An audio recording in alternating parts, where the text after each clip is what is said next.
d'un 80% de jeunes qui se trouvent dans nos établissements à accès ouvert, à accès régulé, pardon, et 85% dans ce qu'on appelle les accès ouverts, les facultés classiques.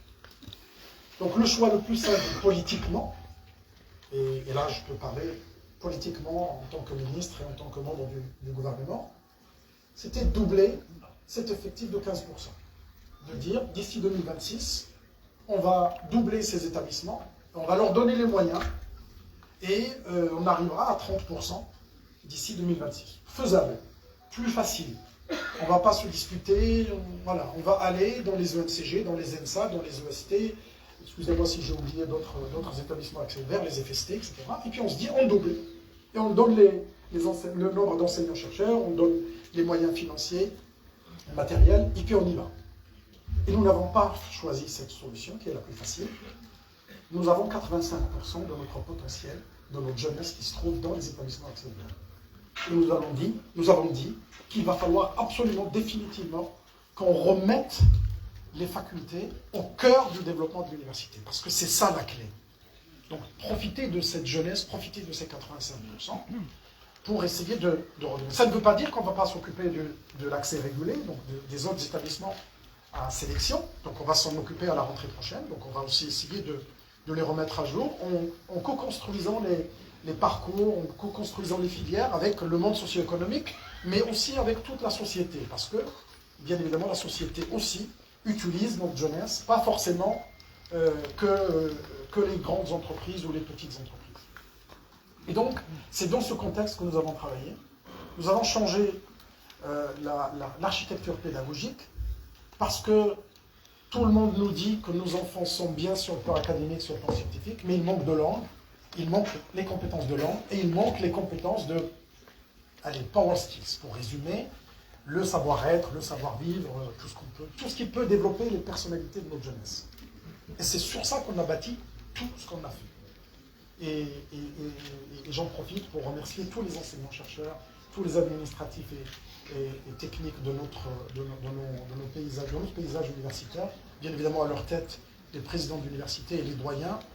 Il n'y a jamais eu une équipe aussi solidaire que l'équipe de présidents d'université que nous avons actuellement. Une dynamique de groupe qui nous permet de faire face à toutes ces transformations. Et donc, bien évidemment, dans le cadre de ce développement, nous avons changé l'architecture pédagogique pour intégrer ces aspects de développement personnel et de développement linguistique qui exigeaient aujourd'hui, on ne peut plus fermer les yeux, et nous avons choisi dans les langues, 2 langues, le français et l'anglais. Ce n'est pas l'anglais ou le français ou l'anglais, c'est le français et l'anglais. Parce que notre pays, son positionnement géopolitique, géographique, nécessite que nos enfants puissent parler les 2 langues couramment. Bien évidemment, l'arabe, nous l'avons. Bien évidemment, la culture amazigh, nous l'avons. Mais s'il y a une autre langue, une 3e, une 4e, une 5e, nous avons les capacités de l'offrir à tous nos étudiants parce que nous avons émargé à une grande plateforme internationale. J'allais dire que c'est la Ferrari de l'apprentissage des langues. Je ne citerai pas de nom pour ne pas faire de publicité. Et bien évidemment, cette possibilité offrira à tous nos jeunes de pouvoir vraiment travailler avec, de manière hybride, 30% de présentiel, 70% de travail personnel. Parce qu'apprendre une langue, c'est pas quelque chose. Si on avait une seringue pour la rentrée dans la tête de nos jeunes et ils parleraient les langues, ça serait beaucoup plus facile. Mais malheureusement, ça n'existe pas. Il faut le travail personnel. Si vous voulez apprendre une langue, si vous voulez apprendre quelque chose, si vous ne donnez pas de votre temps, si vous n'avez pas l'envie de le faire, personne n'arrivera à vous le faire entrer. Donc l'apprentissage hybride, c'est quelque chose qui est important et c'est ce que nous sommes en train de développer. Donc pour revenir que finalement, cette architecture pédagogique met en valeur les langues et les compétences transversales, para-universitaires, tout ce qui permet de le vivre ensemble et tout ce qui permet de développer les personnalités. Et puis dans ce cadre, nous avons constaté que finalement un jeune ou une jeune fille qui viennent à l'université, qui viennent à la faculté, souvent elle vient parce qu'elle n'a pas été acceptée dans une EST, dans une ENSA, dans une MCG, et dans une fac de médecine et dans une FST. Et donc elle vient, voilà, comme ça, parce qu'elle se dit, il faut bien que je continue mes études, donc je viens à la faculté. eh bien, nous avons décidé de leur donner, même si je n'aime pas le terme, une deuxième chance, de dire qu'après 2 ans, eh bien, il y a encore un parcours d'excellence qui est équivalent à ces EMCG, qui est équivalent à ces ENSA, qui est équivalent à ces FST, etc. Et que nous misons sur justement ces centres d'excellence qui vont leur permettre de changer leur parcours et changer leur vie.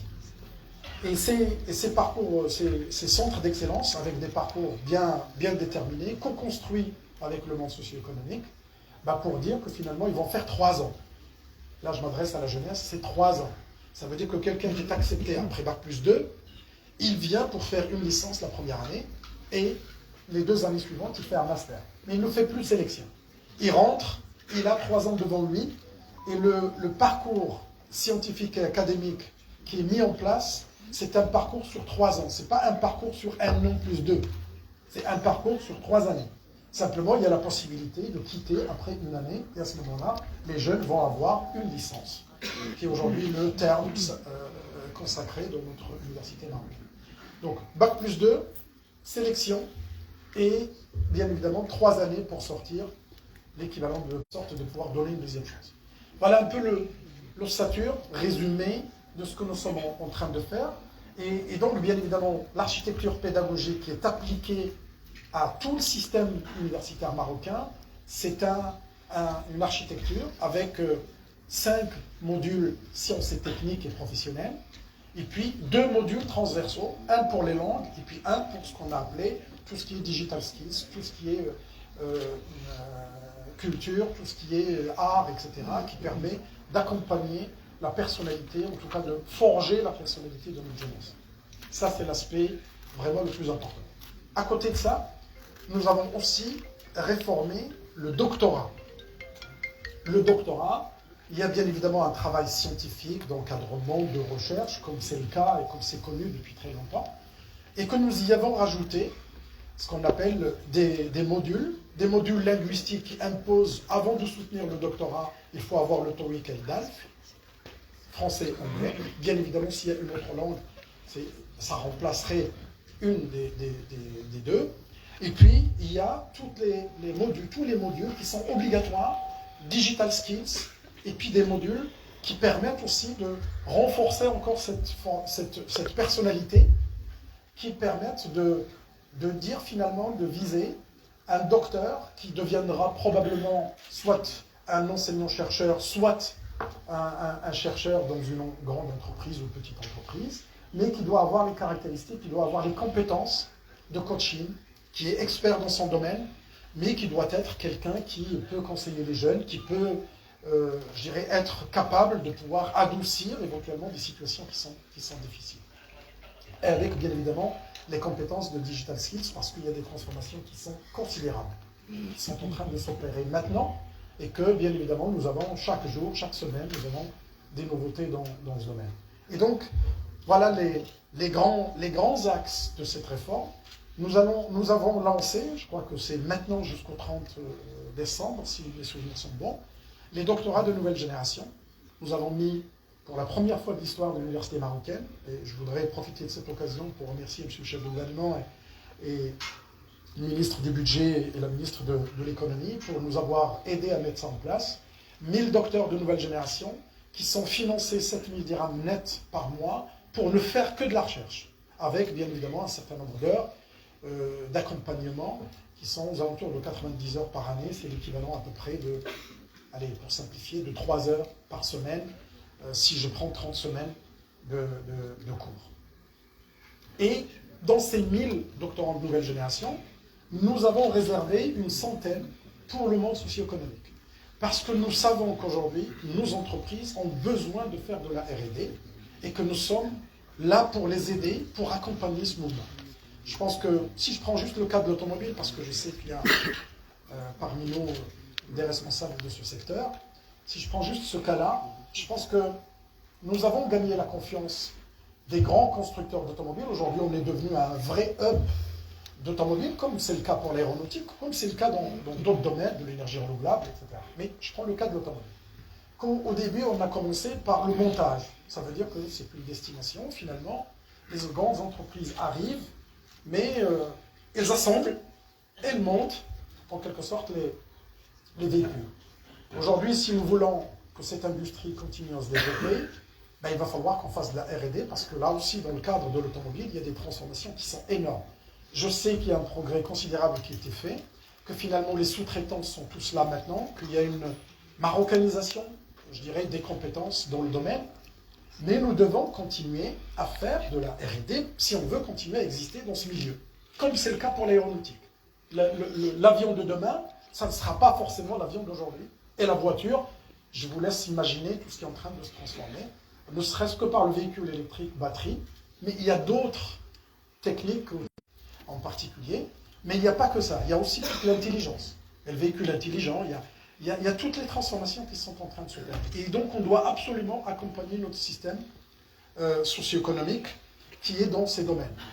Quand l'automobile marche, vous avez beaucoup de secteurs qui se développent autour, parce que les compétences sont facilement utilisables dans d'autres domaines. Je pourrais encore remonter d'un cran pour dire que quand vous réussissez des très hautes technologies dans l'aéronautique, eh ben vous pouvez les descendre beaucoup plus facilement, en tout cas les vulgariser, les démocratiser pour d'autres secteurs. Et donc c'est cette richesse qu'il faut qu'on continue à développer. Nous avons la chance dans notre continent africain, et particulièrement dans notre pays, d'avoir une caractéristique de jeunesse qui est linéaire pratiquement jusqu'à 2050. Et c'est là où tous les pays se sont développés. C'est pendant ces périodes de caractéristiques linéaires de jeunesse.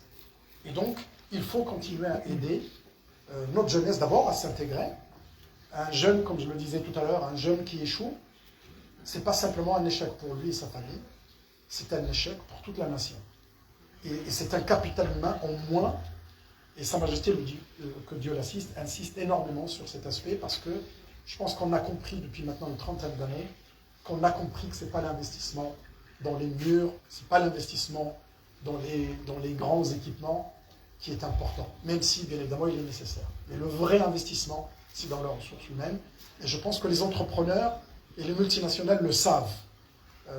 Quand ils viennent chez nous, c'est parce qu'ils savent qu'il y a la matière première, et la matière première, c'est cette jeunesse. Donc c'est pour ça que nous avons essayé d'innover pour mettre en place ces centres d'excellence. Et je remercie Monsieur le Président de l'Université de Mutofil et toute son équipe, parce que souvent on remercie la tête, mais en réalité c'est tous les directeurs, tous les doyens, toutes les équipes qui sont là derrière, qu'on ne voit pas, et tous les responsables administratifs et techniques qui sont derrière toutes ces opérations, parce que il n'y a que quand on a des équipes soudées, quand on a des équipes qui croient à ce qu'elles font, c'est comme ça qu'on réussit des challenges. Je pense que les centres d'excellence aujourd'hui ont été généralisés à l'échelle nationale, plus de 64 centres d'excellence à l'échelle nationale, plus d'une centaine de filières qui sont mises en place, des filières de 3 ans, toutes de 3 ans, Bac plus 2 à l'entrée, et puis bien évidemment, c'est pas qu'une deuxième chance, c'est aussi une réorientation. C'est qu'on peut avoir aussi des jeunes qui ont fait Bac plus 2 en droit et que finalement ils se disent, finalement cette thématique toute seule ne m'intéresse plus, il voudra peut-être faire le droit des affaires, il voudra peut-être faire l'économie spécifique. Et je pense que c'est ça la dynamique que nous avons installée et ce que nous avons demandé à tous nos enseignants-chercheurs, à tous nos doyens, nos responsables nos chefs de département, de pouvoir imaginer. Il n'y a pas de limite dans tout ce qui est réflexion, dans tout ce qui est expérience. Tout ce que nous demandons, c'est que le monde socio-économique qui nous entoure soit au cœur de ces transformations, qui puisse accompagner ces transformations. D'abord parce qu'on a besoin de leur soutien, on a besoin de leurs besoins, mais on a besoin aussi de les impliquer avec nous dans les formations, dans l'encadrement, dans les tutorats, dans les stages.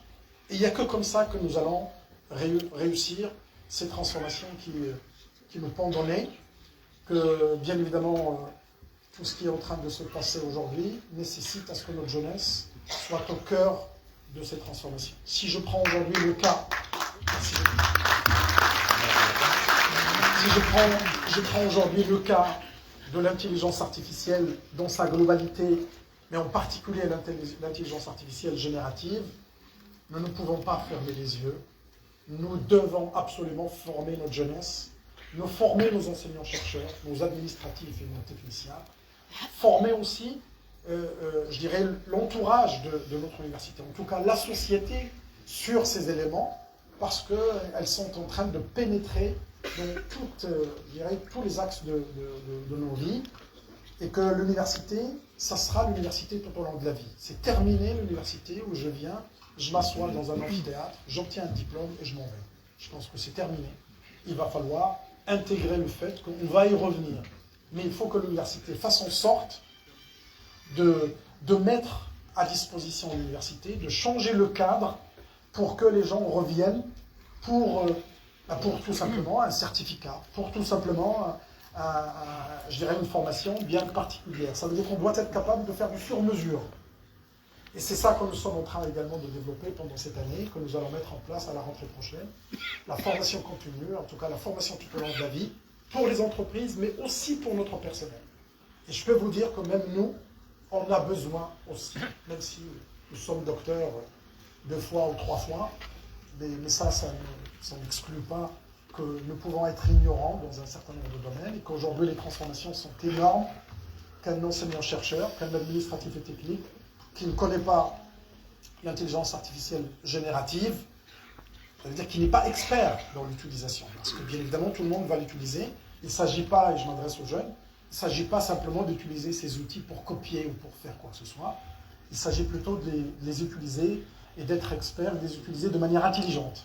C'est de pouvoir gagner, ne serait-ce que dans le codage aujourd'hui, donc tous ceux qui font du soft, s'ils n'utilisent pas l'intelligence artificielle générative, la compétitivité pour l'entreprise est presque perdue d'avance.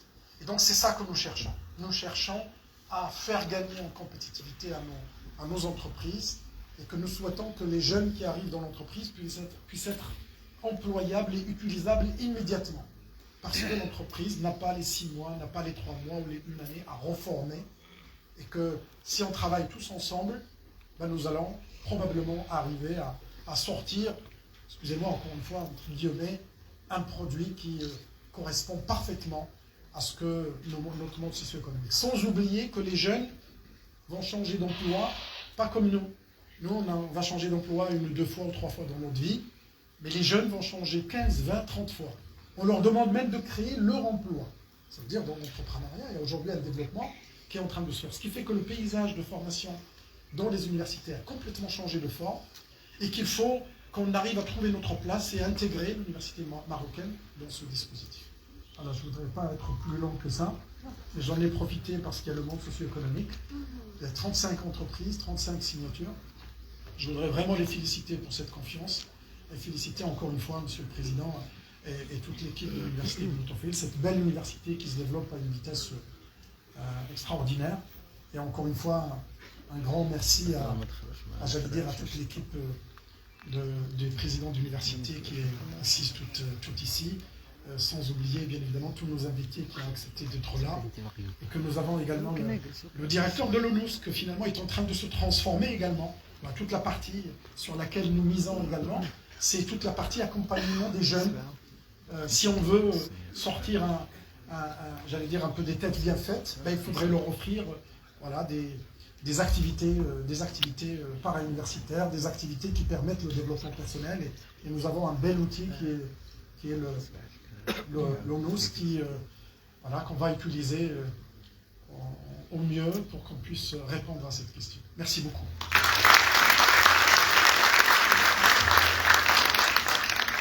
Merci Monsieur le Ministre, merci d'avoir insisté sur la valeur du capital humain dont nous disposons et chose sur laquelle a également insisté le nouveau modèle de développement marocain.